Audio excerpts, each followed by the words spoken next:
What up? What's happening, everybody? Welcome back to Blood Splatter Chatter. My name is Verno, and tonight we're talking about a super fun one. We're doing Tucker and Dale versus Evil.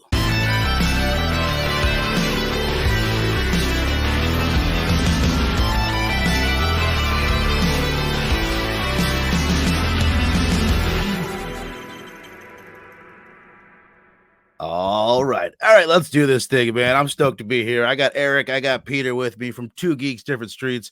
I'm still advertising their podcast. They haven't done it in like a year, but go check it out, man. So again, we're talking Tucker and Dale versus Evil, horror comedy, a little heavier on the comedy side than horror, I would say. Definitely. Yeah. Welcome to the show, fellas. Surprised that we picked this one. Stoked that we picked it because it's a super fun watch. But Yes. What's your gentleman's history with this film? When did you first see it, and what were your thoughts on the rewatch? Start with the youth. Yes, with the youth. This movie came out in like 2010. We were in high school at that time, and it was also like when Netflix streaming was like first becoming like a thing. Now Netflix it was called Net for the internet and Flix for the movies. Yeah. Brilliant. Okay. Yes. Yes. I didn't know I needed a pen. All right, I'm gonna. Now that we're done mansplaining the most popular streaming service, Well, then we're gonna get into DVDs. Yes. So yeah, it was like literally like right after Netflix was like just DVDs, and was I think like I remember this was like when it was an app on the Xbox and you couldn't search. It was that like new. You didn't have a search function. Then my buddy was just like, "This is a hilarious, fucked up movie," and we watched it, and it was like a classic, like kind of basement high school movie at the time. Right. That's a good definition of it. That's kind of I watched it by myself like a loser, but it was in a similar setting of like probably the like on demand feature that my cable offered, or my parents' cable offered. I watched it like that year it came out once it was available. From my home. Dude, it's one of those things, man. When I watched the movie, I watched it I think the first time just a few years ago. And then as I'm watching, I'm like, maybe I've seen this. It seems super familiar. It seems like something I would have loved when it came out, but I don't remember watching it then. To me, it feels like a 90s movie almost. Like it's just over the top, silly. It's got that. I feel like the misunderstanding plot where it's just riddled with misunderstandings throughout the whole thing, that feels very 90s and not something you see. It's like a 90s sitcom comedy, just like if only we communicated, this will entirely be resolved. But it's also like it's a parody of the 90s horror movies too, kind of like a Cabin in the Woods situation. Right. It's kind of like screamy, but like a little less meta and more slapsticky, I would say. Right. Slightly less meta. Yeah, but it's like it still like has that very tongue-in-cheek tone of like they're aware like that what's happening to them is crazy and weird, and it definitely does feel sort of. It has a little bit of like a Jay and Silent Bob feel to it at times, but they're like in a horror movie, right? So yeah, it definitely has like an early 2000s, late 90s type vibe to it. Welcome to our morning podcast, Scruffy and the Ginge. This I'll have this premiering on Thursday night at 8/7 Central. That's Dolly. What's up, Dolly? This is a good girl. Come here, She's girl. protecting us. Come on up here. Come on up here. Come on, get on the coffee stage. On the show. Let's get on the show. Come on, we'll get more likes. Like, oh, no, I didn't know it was a show. Watch the mic. There you go. There we go. That's a good girl, Dolly. Wow. Yeah, because I'm a guest. It's like, no, people are probably wondering, like, damn, why are they all chugging coffee at 8 at night? But no, we're actually recording this on Sunday morning. So good morning, everybody, and good night. We'll double it up. But yeah, man, I absolutely love this movie. It's not the deepest movie. Everything is right there on the surface as far as like the horror elements of it, the thematic elements of it, everything's right there. There's not a whole shitload of subtext to it, but that's what you want in a flick like this. I feel you don't want to be like, this isn't a think piece. This is just pure entertainment. But speaking of that, when was the last time you guys had watched it, and what was the rewatch for you? What are your overall thoughts on the rewatch? I'll go first. This was my second time watching it, and the first and only time was when it came out. So it's been 14 years for me. Yeah, similar. I probably watched it like 2 or 3 times back in the day, but this is my first time watching it since high school for sure. So it's been like at least 10 years since I've last seen it. So I was kind of going into it and be like, oh man, I really hope like I still like this. When you watch like, especially like I kind of like loop this in with like certain like Adult Swim stuff and everything. And some of you rewatch and you're like, oh, that was awesome, that was hilarious. And some of you rewatch like, Oh geez, that should have stayed a memory. Right. I'm so happy this one was more like, okay, cool. I'm actually very happy I rewatched this. Okay, what about we got Tucker and Dale? Tucker played by Alan Tudyk, who he's the one I do see in quite a few things. I know him honestly most as K2SO from Rogue One. Are you talking about me? Dale by Tyler Labine. Looking at his list of movies, I've never seen anything else that he's in. Oh, but, really? Yeah, you guys familiar with him? The first remake of the Planet of the Apes, the one with James Franco. Yeah. He's like the first one to get infected with the virus that ends up killing the human population. Yeah. I feel like Tyler Labine around the time, I feel like he was in a lot of like, he was like would guest in an episode of a lot of TV shows. Yeah. When I first saw this movie, I knew him. I was like, oh yeah, it's this guy from he was in this episode of something. But like since then, Alan Tudyk is really like he does voice work in like every Disney movie since 2012. He's the Joker on Harley Quinn. He's like he shows up he's got so much range. After you watch this podcast, Google Alan Tudyk Moana bloopers because he voices the chicken. Yeah. All he does is cluck.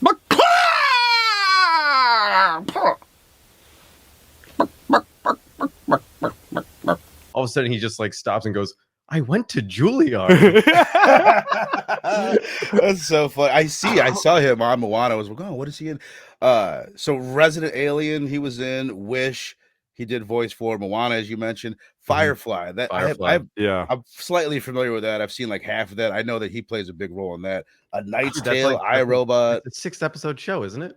I know more about comedies having nerdy characters being like, why won't they bring Firefly back than actually watching Firefly? Oh, interesting. That was like the show that everyone wanted to come back in the early 2000s. It's mentioned multiple times in Community. What do you guys think just of Tucker and Dale as characters then? Dale is kind of the one we're supposed to be falling in love with. He's our perspective character. Tucker's kind of like, I was trying to think of the word for it last night. I don't know the fucking word. Where it's Tucker his whole life has been kind of putting Dale down to lift himself up. You know what I mean? It's some kind of abusive relationship that the two have. I was thinking about that the entire time of like, is this a positive relationship they have, or is Tucker just too mean? But I guess it does like help in the end. So who am I to judge? Yeah, I mean, it is like he is mean to him, but he's also like in his also being like, hey, like be more confident in everything. But like, you know, obviously their friendship is part of the reason why he doesn't have that confidence. Exactly. Yeah. Like what they're saying, but I think it's one of those things. It's like it's they're like it's a lifelong male friendship where there's all these insecurities from childhood and everything still projected on them, but like there's never a doubt like, oh, these guys are home, like they love each other, and like at the end they like get there and move past like the issues that they have. But yeah, no, I thought Dale was just the biggest sweetheart in this one. Like I was like, oh man. And when you talk about more like when shit starts hitting the fan, there's like one scene where Dale's like, oh my god, this is happening right now. It's like they sell it well, and then like that's what like the movie needed to like make it work, you know. So yeah, I think they're great leads, and especially compared to the douchebag teams where I'm like, oh thank god we don't have to follow these people like most horror movies. The douchebag teens and Chad. Misunderstood Chad. Exactly. Yeah, dude. I mean, both of them are just funny as shit. Even though like Dale's the one that I like more as a character, I do think that Tucker, Alan Tudyk, he's probably funnier throughout. He's got some of the funnier lines, his facial expressions. When the cop pulls him over, he's been striking out with the ladies. I figure a little man time might do him some good. So, as I mentioned, we got the horror, we got the comedy, way more comedy than horror. But how do you guys think it balances that and just the kills in that aspect of the film? I think it balanced pretty well. Yeah. Certainly more comedy than horror, like we said. Definitely. But it's I don't know, like plenty of gore and less like jumps. Were there any jump scares? I wouldn't rule out there's like one or two, but it wasn't like built on it. Yeah. And like definitely the kills, like some of the kills were pretty gnarly. Like it, like for a horror movie, it got really creative and really like, oh, like, you know, when the, like I always think about like the cop when like the nails. Looks can be deceiving. Go through him. That was I was like, probably that's the scariest scene. Yeah, that was pretty insane. Watch that happen. And I think like the balance of like horror and comedy is really hard to do, especially in a full length movie. Like I feel like we see horror comedies more like, oh, hey, this is a comedy show. Here's one horror episode for Halloween. Like we see that more frequently. Like a movie, it's way hard to do because it's hard to be like, oh, what do we laugh at? What do we like take seriously? Right. I think they do a really good job. Like a lot of the kills are funny, but they do enough they have enough scenes. They don't have a lot where it's like, oh my God, people are dying right now. Like that scene where the girl wakes up and Dale is there and like he's like, this is really horrible, and he's like kind of crying and it's like emotional. It's like they needed that scene to make everything else like laughable and work. Right. So I think they did the balance well, and I think the guy playing Dale sold that scene really well. Like I don't think if we had more of that scene, I think it would have been like, oh yeah, this is really messed up. Just right. But if we didn't have that scene at all, we'd be like, it's really messed up. They're not like registering how fucked up I want to this is. Exactly. Do you think Allison's reaction to going outside and seeing the slaughter, do you think that was necessary? Like if it was, because I personally was like, this is probably terrible acting. Like I don't think she's a bad actor, but just that scene, I was just like, this is like really funny how she's reacting to her friends and the cop being really murdered.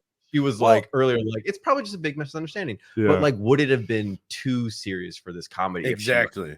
Job. Yeah. That's kind of the thing where it's leaning way more into the comedy. You could tell there's moments like that where it's like they never want to get it too serious, which I guess it totally works for what the film is. Have either of you guys ever seen Return to the Living Dead? I think Eric, I already asked you that. Peter, I could almost guarantee you haven't.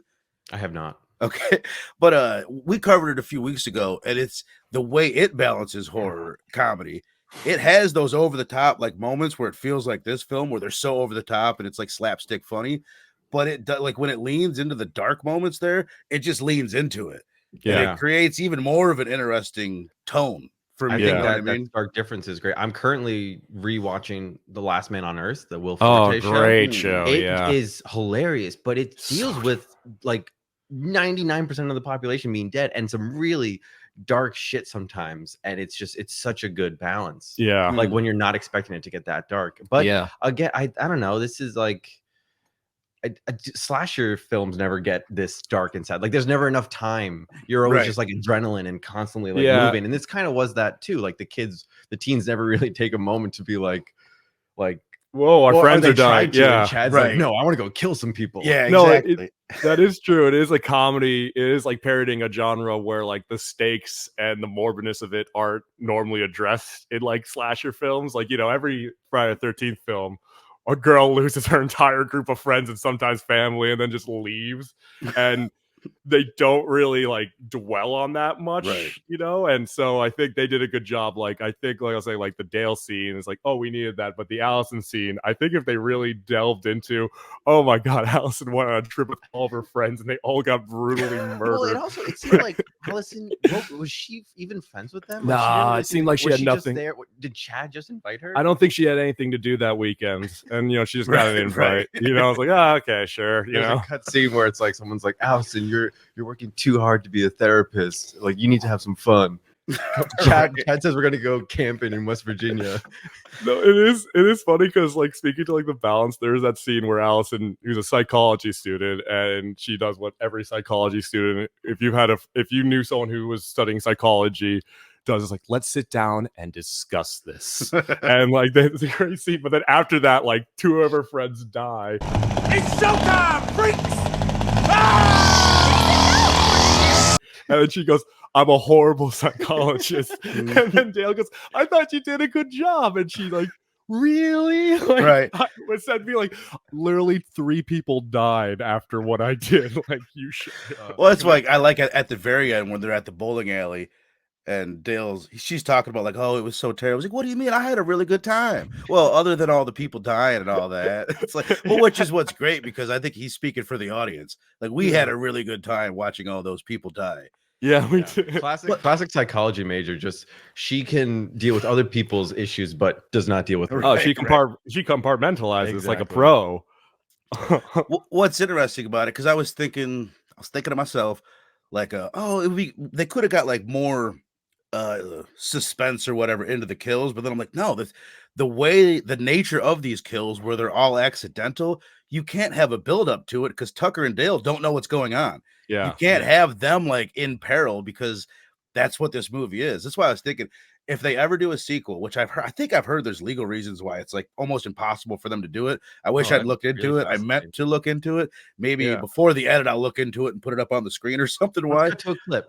Hey, and we're back. Now we're all a little bit more knowledgeable on that subject. But I was gonna say, dude, if they ever do a sequel, I think they should do like it's later on. Tucker and Dale are now like giving tours out in the woods, and they've got a bunch of people there that are getting killed off, and people think that they're the ones doing it or something. So you can actually have like lean into the horror aspect of it more, put more suspense into the film, but still have Tucker and Dale being like, "What the fuck is going on?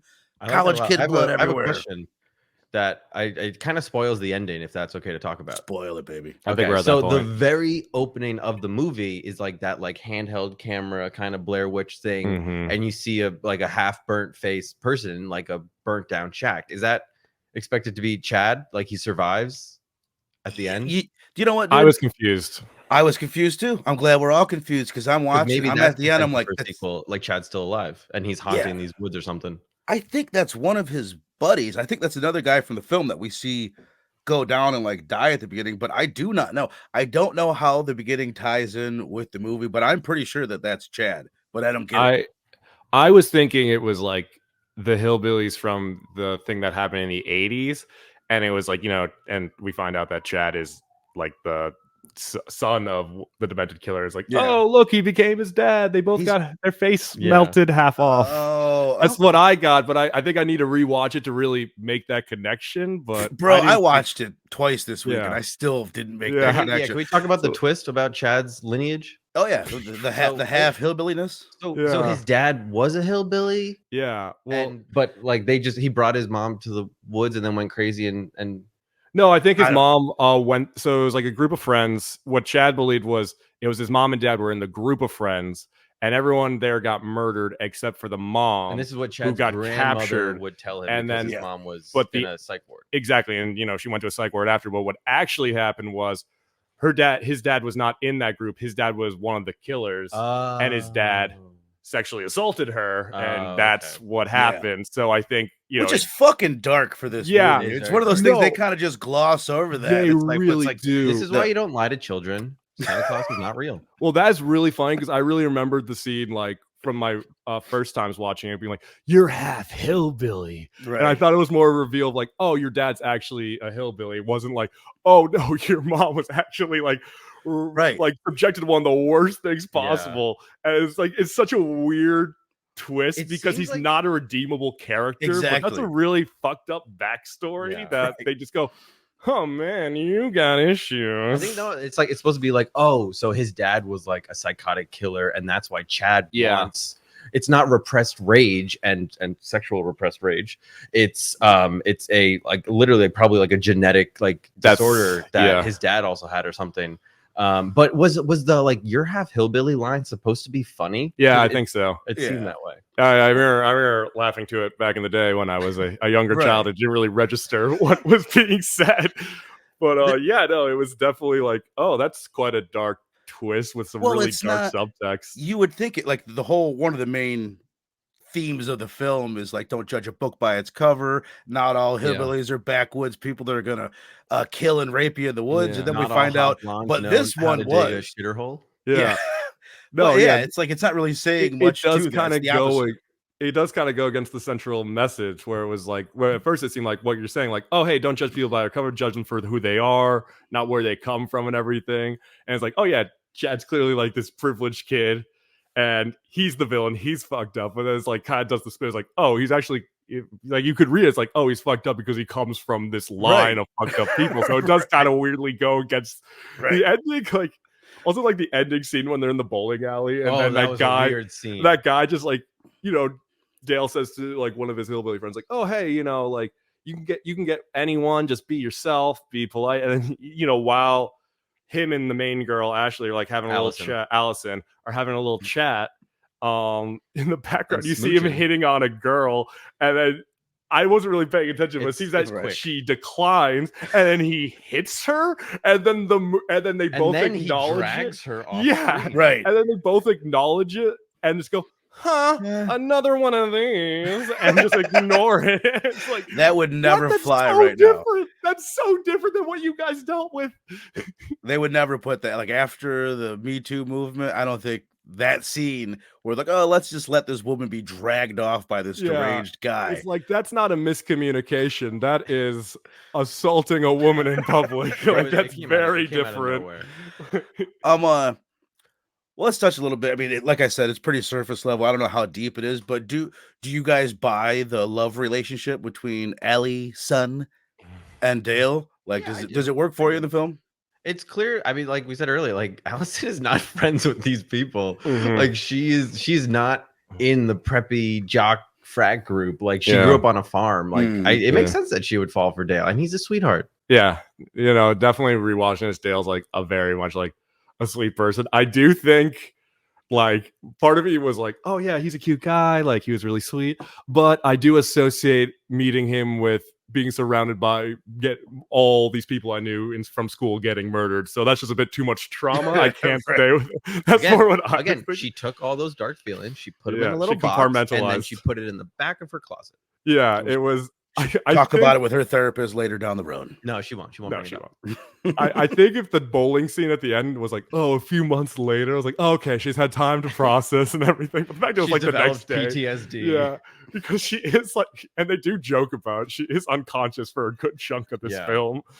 Like it's like what a predicament that she like, what a day she's had. Where she's been knocked out twice, and every time people have been murdered. I was very surprised that the cop was like, "Oh, good, she doesn't have brain damage." I'm like, in a movie like this, someone getting knocked out cold, you never consider brain damage. No, like, maybe amnesia. People can easily get knocked out so easily. Yeah, it's just like the way to put them down. Yeah, they did have a very like cute back and forth, and like I do think that was nice. And it did have they did like all the like heartwarming scenes were between them. When it's like, oh, I did make a judgment about you in the place, and that was wrong of me. I was like, oh, this is the message of the movie. Exactly. So yeah, like they have the cute moments of the movie, but she also was just like, you've had quite a day. I would take a step back before you jump into a new relationship. Like that's just me. That's my psychology major, which I never had. And she is cute as shit too. What are some of your guys? We're gonna wrap this up and get into the ending in a few minutes. But do you guys have any like favorite moments, just silly shit you'd like to point out from the film? I love the wood chipper. Oh, the Woody. So funny. She just jumped in the Woody. It's like I just like walks out. It's like these kids, they must have a suicide pact. He just jumped into my wood chipper. Like, he's like the way he says wood chipper. He just hooked himself right into the wood chipper. What? Head first, right into the wood chipper. I did really like the first scene. I will say, like the college kids, everyone there playing it is doing a good job, but they're all caricatures. They're not like real characters. Yeah, and I think they shine the best when they're driving to the place. There's always back and forth. And at one point, a girl who you don't see in the car all just comes up from the back. It's like, hey guys, we forgot the beer. No. I guess they are stupid college kids. They are. They most if you forgot that. Yeah, one of the college kids is a Power Ranger. So I was like, which one? The black kid who sets himself on fire. He's right. What color Ranger do you think he is? The White Ranger. It's got to be. No. Green? No. Red? Yellow? Yep. He's a leader. Oh, nice. He's the police Power Rangers, SPD. I need to reevaluate my assumptions. You tried to set us up there, Eric. I saw what you did. I was just genuinely curious. There's only the original Black Ranger was a black guy, and they've never repeated that since. They're like, that's funny. That's funny. I like right before that scene where they forget the beer. Just the way that Tucker and Dale, it's like slow motion, and the way that Dale's like kind of leering over at him, it looks just creepy as shit. Like, yeah, just if you were to go into this movie without knowing anything about it, it's like a perfect start because you are supposed to judge Tucker and Dale exactly like those kids do. Yeah. The way Dale walks up to him, he's like, just go hit at her, go ask her out. He's got the fucking Grim Reaper staff and shit. The camera's like panning up, which is the other thing that's fun for me to watch. Is just they're putting the camera in places that you would do in a horror movie. They're using the music as you would in a horror movie. Like they're subverting all the tropes. God, the chainsaw with the bees was so funny because that the camera's like from the teen's point of view. And which one? It was Tucker, right? Tucker comes out and he's just like exactly like Texas Chainsaw Massacre. Yes, spins. I love it so much. It's like a wide shot, so you really it's like hard to see exactly what's going on with him. It's great. Yeah. When they go to slow motion, and he's running side by side with the college kid. The and the college kid's all terrified. It's another one where Tucker really sells it, the look on his face, where he's like, kind of looking confused, like, why is this college kid running? It's like, I don't know. He must have been allergic to bees. Because he was running like a bat out of hell. That fucking thing. Tucker is just covered in blood, and he's like, we can't call the cops. That's also the thing. I think the college kids are completely clueless, and Tucker and Dale are clueless to a point. Like, they are self-aware enough to know we know what this looks like. They are fully aware. I love just the line. We got your friend. We got your friend. It's like the catchphrase of the movie. My cousin was telling me they were on vacation with his parents and his buddies, and his dad was drunk as shit. And his buddies took off with him, and they kept on sending messages to his mom, being, "We got your dad," because they had just watched Tucker and Dale the night before. We got your dad, and his name is Dale, by the way. That's my uncle. I think my favorite moment was when Chad and the gang are shooting up the cabin, and Tucker and Dale are just like lying on the ground, and then they get into that heartfelt moment where Dale's like, "I don't even like fishing." You don't like fishing? Yeah, it's like they talk it out. They share their feelings in that moment. Yeah, I'm sorry. Did I hurt your feelings? Yeah, a little bit. They're very like cute guys. They are. You know, like it's very nice to see. And like the fact that like the big apology, the thing that turns Dale around, isn't like a, "Hey, believe in yourself." It's a, "Hey, do you remember when we used to catch frogs as kids and I kept saying that I would catch more? I lied. You'd always catch more." It's like this really like pureness to it, you know? And that's the thing. They're just pure boys. Well, I love it because it does put Tucker, it's like, damn, you've been screwed. You're right. He is the reason why Dale doesn't have any self-confidence. If you're really going to like examine their friendship, he's been toxic as hell. Yeah. For, and even for saying looks like a you long need time. to be more confident is giving him or taking away confidence from him, being like, you're this insecure person. Yeah. I've got a fucking whole list here of moments that I got to mention a few of them, dude. There's the one moment when they're first realizing the college kids are telling, like, "Oh my God, Allison was taken away." And they ask the one, "What did you see?" He's like, "I don't know, but it looked like one of the guys was like eating her face off." Like, what? You can just see that. When they've got the body that was in the chipper and it's all cut in half, and the cops show up and they're sitting there holding the leg, and Dale's just still holding his leg throughout the whole conversation. It's so fucking good. That camera angle from like below the half destroyed body and just drop, and then Tucker drops the leg is so good. They do like really great camera, like when he jumps into the wood chipper and you see like the first one where he's like trying to pull him out, but then you see the teen watching, and then the camera angle they choose, it looks like they're holding them in there, you know? It's really brilliant. Like, and then right after Tucker, like it's over. He can't get him out. He goes, "Are you okay?" Oh shit. Okay, so I wanted to touch on the ending before we wrap it up, because for me, this is like, I think it's the biggest like ding on the film that I have, because by the end of it, I really honestly don't give a shit. Like when Allison is tied down to the buzzsaw thing, and it's like a James Bond type scene. This is a movie filled with tropes, but I thought that one was too fucking cliche. Like, why even go there? And I'm just kind of, it drags out a little bit at that moment for me. Yeah, I did like the chainsaw go, like the metal pole, and they're like, like I like the final fight, but yeah, I see why you would have issues with that for sure. It just drags out a bit. It's just, I don't know. Yeah, I would guess they didn't really know how to end the movie. Like, again, it's annoying that so many, I guess, any like actiony movie needs this big climax to end on, and like they all have to be this like formula. It's like an issue with a lot of like the Marvel stuff today too. Right.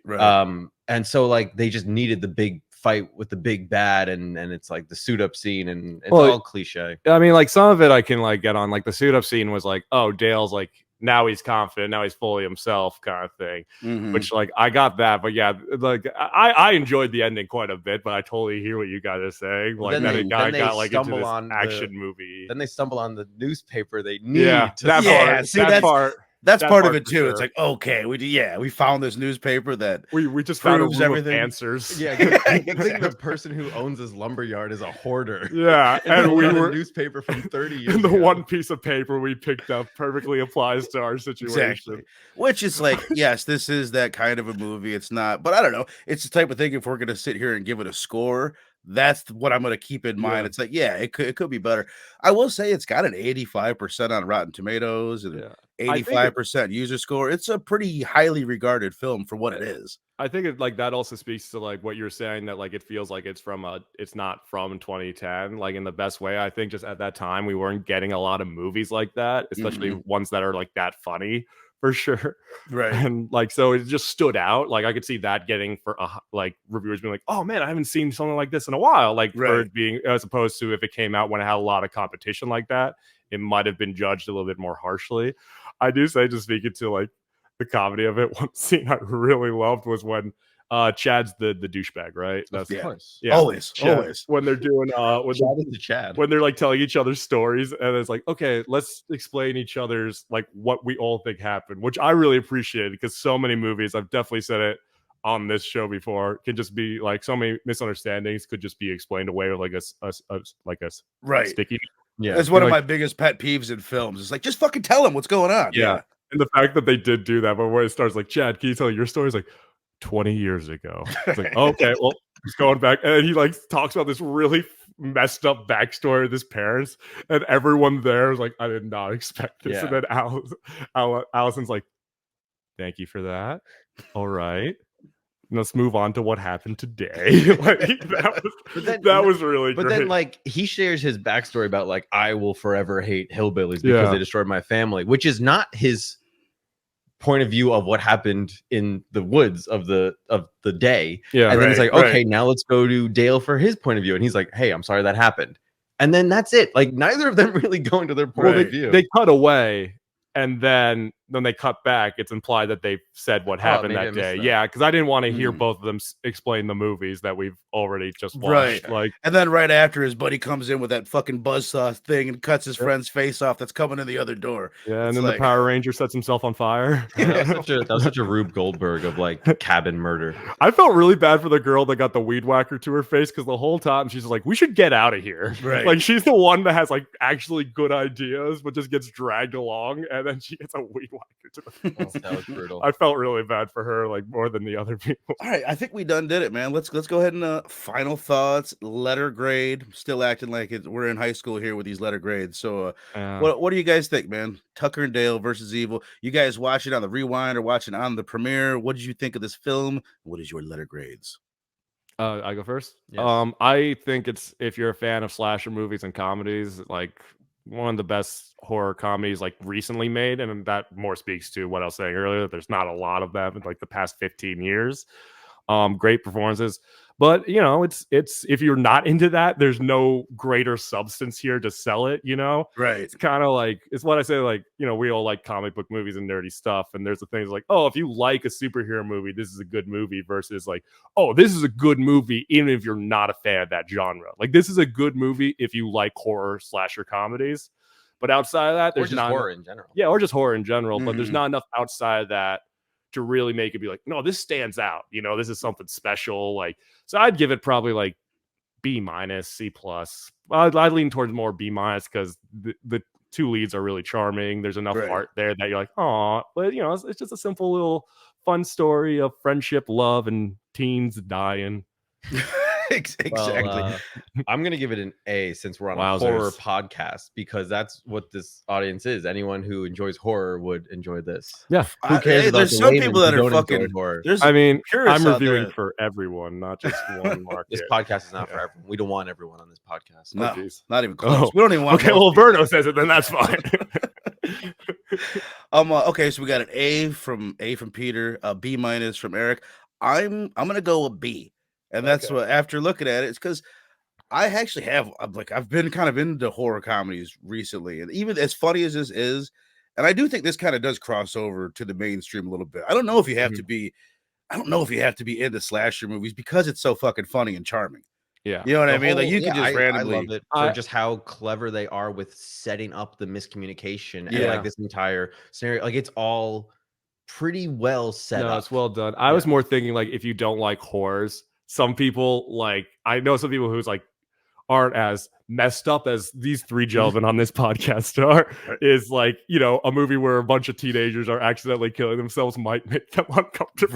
Right. Like, but if you're into that, if you're cool with people dying and laughing at it on screen, it's a great movie. It's one of those things like grading and even rating movies can be a little bit fucking weird, but I would say this one is doing what it's trying to do super well. But for me, I wouldn't want to put a higher grade on a film like this. Like if I guess it's just my taste. Like if I was to like Return of the Living Dead, I'll just mention it again. To me, like that's fucking brilliant. It's even harder to do, to pull off, to make it actually scary and make the threat feel real, and it still be funny as shit with the slapstickness of it. Just to compare those two movies, like that's one that's done it better. Or a movie like one we talked about doing, I know you guys haven't seen, and I won't spoil it for anybody, but Bodies, which we talked about doing a double feature with this one, and those just compare well with each other because it I don't know, that one's really funny too, but it doesn't go like in the slapstick route. There's more like tension and atmosphere behind it, and I guess that's what this one is lacking, is a horror atmosphere. They went with the comedy, and again, that's what they're trying to do. But for my personal preference, like I prefer something a little bit darker with the humor mixed in. Yeah, there wasn't much at stakes in this movie. It felt like. Yeah. Well, I think it's also like the thing that is parodying like the slasher hillbillies in like going out in the wilderness. That genre itself has also moved towards comedy in some regards. Totally. Like, the best Friday the 13th, in my opinion, is part 6, and that's the funniest one because it leans into it like the self-awareness absurdity of it. Because it is like there were so many slashers, you kind of had to acknowledge how absurd it was. Exactly. Which this movie does well. Like in that heart-to-heart scene, it was like, you and that girl, you have a connection, even though she has a problem where she keeps getting knocked out and being unconscious in really important situations. Like they acknowledge it. They hang a lantern in the places they need to. So yeah, like it's the genre's parodying is also kind of gone into self-parody a lot, you know. Well, it's funny, like going back, like Scream always gets the credit for bringing us these meta films, right? Where the characters in it are aware of slasher movies in Scream. Yeah. But it gets the credit because of how huge it was. The more I go back and getting deeper into 80s and 70s horror movies, it's like in the 80s, the vampire movies are self-aware. And that's because vampire movies are older. So it's there's a certain, like you get to a certain age of a genre and then they start parodying themselves. And then the genre dies. Kind of like it was hard to make a serious slasher after Scream. It's hard to make a serious vampire movie after Fright Night and The Lost Boys and films like that really satirize it and shit. Like you take we're talking about the newer Fright Night, right? No, well, either one. I'm talking about the one from 85. The 85. They're both great. That's one of the better, in my opinion. That's one of the better remakes. Is the Fright Night one. Oh yeah, it's probably the best remake. It's like better than the original, in my opinion. Ooh. And the original has a great dance scene, and as a dancer, like I'm biased, and I still think it's the worst one. I would debate that. We might have to line that up for a future episode here on Blood Splatter Chatter because I fucking love both those movies. Yeah. But hell yeah, man, let's wrap it up. I'm giving it a B. Eric gave it a B-. Peter gave it an A. You guys gave it something down in the comments below. And thank you guys so much. I don't know what we're doing next week for sure. I know I'm filming an episode on Jordan Peele's Nope. I think that's what you guys are going to see next week. But I'm not 100% sure if that's coming out the following week or this one. But either way, Thursday, 8 Central Standard Time. Be here. I was about to say something that would have got me canceled. Be there or be square. So I'll just leave it at that. All right, you guys are the best. We'll see you next time. Thanks, guys.